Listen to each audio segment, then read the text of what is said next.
Hey everybody, I'm Jean-Luc and I'm going to be building Crescent Rose.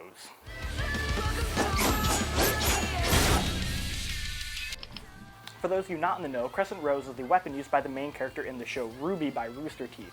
Essentially, it's a giant scythe of death. It's also a customizable, high-impact sniper rifle. A what? It's also a gun. Oh.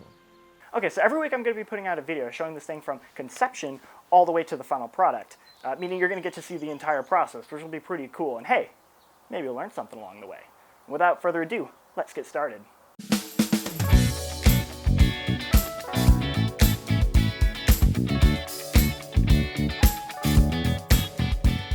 Now the first and arguably most important step is making the blueprint. The blueprint is what you're basing everything you build on afterwards, which means you need to have it be as perfect and accurate as possible.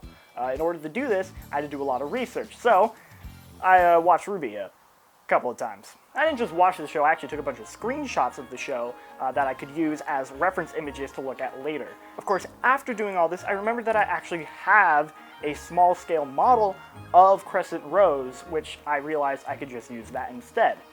So I took my little miniature model and I put it against a white backdrop and took a ton of pictures of it. I made sure to get as many different pictures from different angles as possible, that way I had a bunch of different reference material to work with.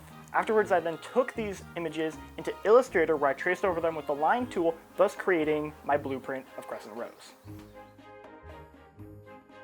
Now you may think all those screenshots I took earlier from the show were useless, but they weren't. See, when making my blueprint, I actually found out that the figurine model of Crescent Rose is different than the version in the show, with small differences in accuracies that I wouldn't have even realized hadn't I not taken those screenshots earlier. So I was able to actually go back and fix them, thus making my model look as perfect as possible.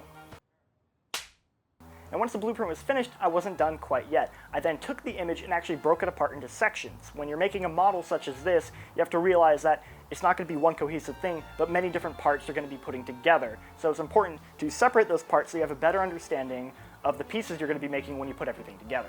Once I was done with that, I had myself a sexy little blueprint. So that's pretty much everything I did this week. There's a little bit of research I did into material buying, however, I'll go more in depth with that next video. So yeah, see you next video.